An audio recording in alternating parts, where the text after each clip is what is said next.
So,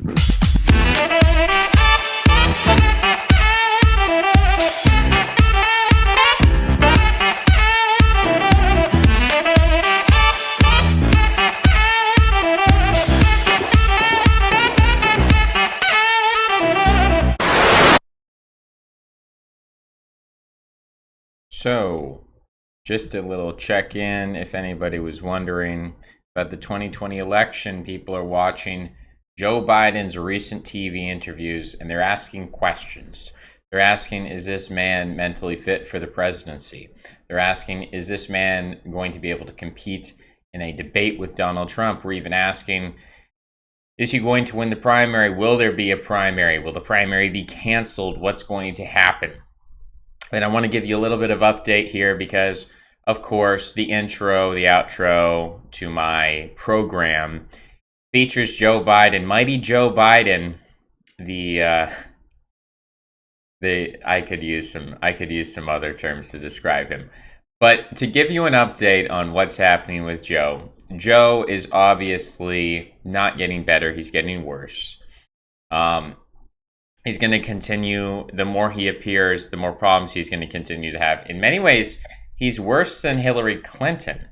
If you can imagine that people are saying, oh, Hillary Clinton is the worst possible candidate that you could ever have for 2016, there will be a worse candidate, and that is Joe Biden.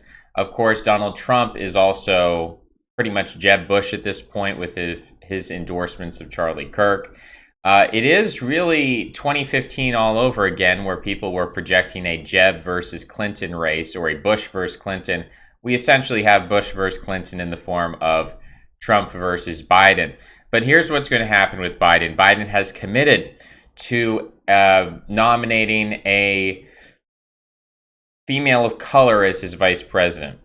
Now, whether he sticks to his commitment, I don't know, but let's just assume that he does. It's going to be someone like a Kamala Harris, someone like a Stacey Abrams. There might be other women of color out there he could choose. Maybe he could choose a Latina. Maybe he could choose someone like an AOC or a Rashida Tlaib or an Ilhan Omar. Of course, all of those are outside of the moderate mainstream wing of the party that Joe Biden represents, so I wouldn't expect any of those three. But it's going to be probably a woman of color, probably a younger woman. And so this younger woman is going to basically be a younger version of Hillary Clinton, a more diverse version of Hillary Clinton. And this woman is going to take charge of the campaign. All the Democrats need to do is solidify this primary and say it's over officially. The delegates have been counted. Bernie Sanders is out. Once they can issue that formality, you're going to have a woman of color step in, and essentially Joe Biden's going to step aside. I don't know at what point he's going to step aside. I don't know if he's going to step aside in the next few months or if it's going to be much, much closer to the election. Remember, by the way, when we had that grabber by the you-know-what tape from Trump, remember that there were serious Republicans, people like Paul Ryan, people like Mitch McConnell, very high level, the leaders of the Republican Party were calling for Trump to step down and for Mike Pence to jump into the race at the last minute. This was like within weeks of the election. This was like right up to the final debate. And so these sort of quick switches have been contemplated before. Whether such a thing can be successful or not is questionable. I think what the Democrats are seeing is that the less their candidates are seen, the less their candidates are heard, the less their candidates are out in the public spotlight, and the more their candidates are in ads, the more their candidates are in posters, the more their candidates are in as a sort of vague patriarchal, well, not necessarily patriarchal if it's a woman, but a sort of godlike figure, an avatar, an angel who sort of hovers above the people. The more you have the candidate out of the spotlight, the better the candidate does. So Hillary, for this reason, was not in the spotlight. Her biggest losses were in the debates themselves. Had she been able to just do sort of the Bloomberg tactic of put out a bunch of ads and hide, Bloomberg, what did him in was his public appearance in the debate. If he hadn't done that, he would have done much better. Same with Joe Biden. So I think actually Joe basically being dragged along, you know, there's the the young, youthful Karen figure, you know, the meme where she's like wearing the red sweater, nice red sweater. And then she's like, all right, it's 4 p.m. It's time for your whatever. And then you've got the kind of the decrepit, sad face over in the corner. Yes, honey. Well, basically, it's going to be a woman in a red sweater, but a little more diverse. And Biden's over in the corner. Yes, honey. It's time for your primary. It's time for your televised rally or whatever. It's time for your home rally. Yes, honey. So Joe Biden's going to be dragged along in a very similar way to John McCain until the moment of his death was being dragged along the Senate floor. Was he a senator or congressman? I'm forgetting now. But in any case, Joe Biden's going to be dragged along for the ride. I don't think he's going to pass the finish line. If he does, the promise is going to be, don't worry, my vice president will take over. I think from day one, he gets into office and he says, you know what? I think I'm mentally incompetent for this job. I'm going to let my vice president take over, which is not going to cost the Democrat Party anything.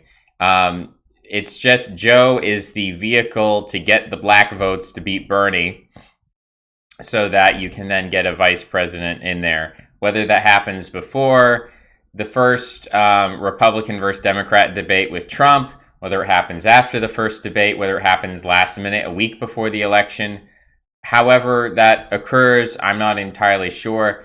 I think they would probably want to do it before early voting starts.